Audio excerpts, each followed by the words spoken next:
ਧਰਨਾ ਜਿਹੜਾ ਲਗਾਤਾਰ ਪ੍ਰਦਰਸ਼ਨ ਜਿਹੜਾ ਉਹ ਜਾਰੀ ਆ 14ਵਾਂ ਦਿਨ ਹੈ ਤੇ ਲਾਲ ਬਹਾਦੁਰ ਸ਼ਾਸਤਰੀ ਦੀ ਵੰਸ਼ਜ ਆਦਰ ਸ਼ਾਸਤਰੀ ਸਾਡੇ ਕੋਲ ਪਹੁੰਚੇ ਨੇ। ਉਹਨਾਂ ਦੇ ਨਾਲ ਗੱਲਬਾਤ ਕਰਦੇ ਆ। ਪ੍ਰਦਰਸ਼ਨ ਨੂੰ ਹਿਮਾਇਤ ਕਰਨ ਲਈ ਉਹ ਸਪੈਸ਼ਲ ਮੁੰਬਈ ਤੋਂ फ्लाइट लेके आज ਇੱਥੇ ਆਏ ਨੇ। सर स्वागत है। बहुत बहुत धन्यवाद। आज यहाँ पे मैं किसानों के बीच में आया हूँ जो 14 दिन से आंदोलन चल रहा है। आज बड़ा तकलीफ़ होती है क्योंकि शास्त्री जी का पोता होने के नाते मैं ये कहूँगा कि अगर शास्त्री जी आज जीवित होते तो खून के आंसू रो रहे होते। शास्त्री जी ने देश के स्वाभिमान के लिए, किसान के स्वाभिमान के लिए एक अमर नारा दिया था, जय जवान जय किसान। और आज नरेंद्र मोदी की सरकार ने उसी नारे को बदल के मर जवान मर किसान कर दिया और इस काले कानून को वापस लिया जाना चाहिए। मैं पूरी तरह से किसानों के समर्थन में हूँ और कोई भी संशोधन की बात इस कानून में नहीं हो सकती क्योंकि ये कानून पूरी तरह से गलत है। किसानों के रीढ़ की हड्डी को तोड़ने का काम कर रहा है। किसान जो वैसे ही दबा हुआ है, उस दबे हुए किसान को पूंजीपतियों के हाथ, अडानी अंबानी के हाथ बेचने का काम नरेंद्र मोदी की सरकार कर रही है और इसके समर्थन में, सहयोग में आज पूरा देश के किसानों के साथ खड़ा है। अच्छा, श्री लाल बहादुर शास्त्री जी ने एक नारा दिया था, जय जवान जय किसान का।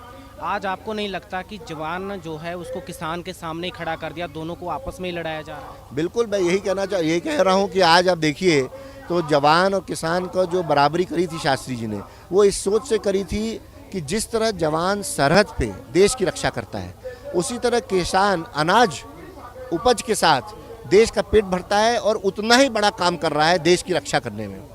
और आज बड़ा दुख होता है कि नरेंद्र मोदी की सरकार ने यहाँ पे सिंघू बॉर्डर पे दिल्ली और हरियाणा के बीच में, मैं समझता हूँ इंडिया पाकिस्तान के बॉर्डर की तरह एक बॉर्डर खड़ा कर दिया, जहाँ उन्हीं जवानों को सामने खड़ा कर दिया है जिनका पेट भरने का काम, जिनका जो राशन आता है उसका काम यही किसान करते हैं। तो बड़ी तकलीफ़ होती है देख के। और मैं अपील करना चाहता हूँ इस सरकार से कि इस काले कानून को वापस लीजिए। देश का स्वाभिमान देश का किसान है, देश की आत्मा देश का किसान है, देश की सोच देश का किसान है और अगर किसान हमारा टूट जाएगा तो देश टूट जाएगा। अच्छा, इस आंदोलन को आप एक क्रांति भी समझ सकते हो क्योंकि जिस तरीके से एजिटेशन हो रहा है, जितना इसमें इकट्ठ है यानी कि गैदरिंग जितनी है, उसको आप किस तरीके से देखते हैं? देखिए, ये मैं समझता हूँ कि किसानों ने जो ये आंदोलन की शुरुआत करी, ये आंदोलन केवल अब एक किसान आंदोलन नहीं है, ये आंदोलन एक बड़ा सामाजिक आंदोलन, एक जन आंदोलन है। ये आंदोलन हर किसी को छूता है क्योंकि किसान हो सकता है अपने खेत में खेती करता हो, मेहनत करता हो, मगर हर नागरिक जो स्वाभिमान है, हर नागरिक जो देश से प्यार करता है, उसके मन को ये छूता है क्योंकि वो किसान ही है जिसकी वजह से उसका पेट भरता है। तो इसलिए आज ये जन आंदोलन का रूप ले चुका है क्योंकि किसान के लिए लड़ने के लिए हर देश के नागरिक को अग्रसर होना चाहिए, आगे होना चाहिए और वही काम मैं उम्मीद कर रहा हूँ सारे देश के नागरिक कर रहे हैं। अच्छा, अभी तक 5 दौर की मीटिंग हो चुकी है, 6वें दौर की मीटिंग जो है अभी होनी बाकी है। हालांकि किसान जथेबंदियां अभी एग्री नहीं है उस मीटिंग के साथ। अमित शाह ने भी बात करी है लेकिन अभी तक संशोधन की बात हो रही है, पूरी तरह वापस लेने की बात नहीं हो रही। सरकार अड़ी हुई है। आपको क्या लगता है कि प्रॉब्लम है कहाँ? देखिए, प्रॉब्लम ये है कि पहली बात नरेंद्र मोदी आकर किसानों से क्यों नहीं मिलते। प्रधानमंत्री नरेंद्र मोदी हैं, सरकार नरेंद्र मोदी चलाते हैं, ये कानून भी नरेंद्र मोदी के लाए हुए हैं। बार बार अपने अलग अलग नुमाइंदों को क्यों भेजते हैं? नरेंद्र मोदी आके सरकारों से, आके किसानों से बात करें। और मेरा ऐसा मानना है कि प्रधानमंत्री होने के नाते ये उनका प्रथम जिम्मेदारी है। वो अपने आप को प्रधान सेवक कहते हैं। अगर प्रधान सेवक हैं तो सबसे बड़ी सेवा जो देश के करते हैं वो किसान करते हैं। किसान की बात नहीं सुनने को तैयार है, बार बार किसी नुमाइंदों को भेजते हैं। और अगर इसमें संशोधन की वो बात करते हैं तो पूरी तरह से सरासर गलत है क्योंकि ये कानून मैं पूरी तरह से पढ़ चुका हूँ और इस कानून में संशोधन की कोई जगह नहीं है। आप अगर हमारे किसानों को मिनिमम सपोर्ट प्राइस नहीं गारंटी करेंगे, आप एक मंडियों के माध्यम से सिक्योरिटी उनको नहीं गारंटी करेंगे तो 2 एकड़ 4 एकड़ का किसान अपना उपज को लेकर, अनाज को लेकर कहाँ जाएगा देश भर में? क्या वो इंटरनेट पे बेचेगा माल? क्या वो कहीं बंबई जाके माल बेचेगा? क्या वो किसान जो है फिर दबेगा नहीं अडानी अंबानी के पास आके कि आप आधे रेट में हमारा अनाज खरीदो वरना तुम्हारा अनाज तो सड़ जाएगा? तो ये किसान को दबाने का काम है। और मैं एक बात आपको बिल्कुल साफ कर दूं, ये जो जन आंदोलन है, किसान आंदोलन है, किसान की आत्मा, किसान की जब आप दिल पे ठेस पहुंचाते हैं तो किसान इस देश में इनकलाब बन जाता है। आज से पहले आज़ादी की 70 साल इस बात की गवाही देते हैं कि जब जब कोई इनकलाब उठा है तो सबसे आगे किसान खड़ा रहा है। जब जब युद्ध हुआ है तब भी सरहद पे सबसे आगे किसान के परिवार का बच्चा जाके सरहद पे शहीद हुआ है।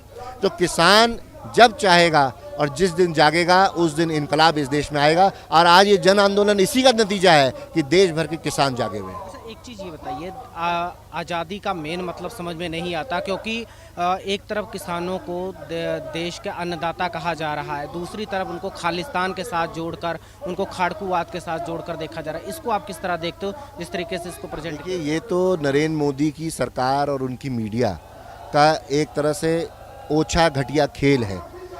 नरेंद्र मोदी की सरकार हम लोग 5-6 साल से देख रहे हैं, जो उनकी बातों से सहमत नहीं है उसको तो ये देशद्रोही करार कर देते हैं या उनको नासमझ करार कर देते हैं।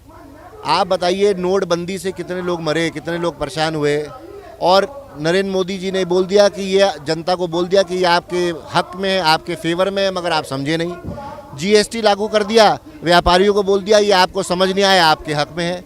लॉकडाउन लागू कर दिया, ये बोल दिया ये आपको समझ नहीं आया, आपके हक में है। आज किसानों को बोल रहे हैं आपको समझ नहीं आ रहा, आपके हक में। भाई आप आके बताइए कैसे हक में है? आप मिलिए, प्रधानमंत्री आप है, कानून आप लाएं, आप मिलिए किसानों के हमारे डेलीगेशन से बात करिए और आमने सामने बैठिए, आप अपनी बात रखिए, किसानों की बात समझिए, किसानों का दर्द समझिए। मगर आपकी राजनीति खोखली है, इसलिए आप उस दर्द को समझ नहीं पा रहे। अच्छा, एक चीज़ है, अगर ये कानून वापस ले लेती है सरकार, क्योंकि वो संशोधन करने के लिए तैयार है, जिस तरीके से किसान कह रहे हैं वैसे करने के लिए तैयार है, बट वो कह रहे हैं वापस नहीं लेंगे। क्या ये अगर कानून वापस हो जाते हैं तो जो पहले फैसले लिए गए थे उस पर इम्पैक्ट पड़ेगा, सरकार कमज़ोर हो जाएगी? क्या इस तरीके से कोई प्रॉब्लम है? तब ये मैं समझता हूँ केवल सरकार की और नरेंद्र मोदी की नाक की बात रह गई है। जो सिस्टम चला आ रहा था, जो सिस्टम अच्छा चल रहा था, एक अच्छे सिस्टम को बिगाड़ने का क्या मतलब है? आप उसकी जो कमियां हैं उसको हटाने की कोशिश करिए। आप इसको कोशिश करिए कि आज बड़े इंडस्ट्री में जो भी जहाँ पे जिस दाम पे माल बनाता है, खरीदता है, उसकी सही दाम उसको मिलता है, किसान को नहीं मिलता। अगर किसान आलू उगाता है तो अगर वो 10 रुपये का बेचता है, बाजार में 100 का बिकता है, 50-90 रुपये बीच में लोग खा जाते हैं। आप उसको ठीक करिए, उसको मजबूत करिए। आप ऐसे कानून को ला रहे हैं जिसमें से किसान को जो 10 रुपये मिलते थे वो भी आप उसके सवाल उठा रहे हैं उस पर, तो ये तो कहीं से सही नहीं है। Thank you so much. Thank you. ਇਹ ਸਨ ਸਾਡੇ ਨਾਲ ਸ਼੍ਰੀ ਲਾਲ ਬਹਾਦੁਰ ਸ਼ਾਸਤਰੀ ਜੀ ਦੇ ਪੋਤੇ ਆਦਰ ਸ਼ਾਸਤਰੀ, ਜਿਨ੍ਹਾਂ ਨੇ ਸਾਫ਼ ਕਰ ਦਿੱਤਾ ਕਿ ਉਹ ਕਿਸਾਨਾਂ ਦੇ ਨਾਲ ਹਿੱਕ ਡਾ ਕੇ ਖੜੇ ਰਹਿਣਗੇ ਤਦ ਤੱਕ ਜਦ ਤੱਕ ਇਹ ਸੰਘਰਸ਼ ਜਾਰੀ ਰਹੇਗਾ ਤੇ ਇਨਸਾਫ ਨਹੀਂ ਮਿਲ ਜਾਂਦਾ।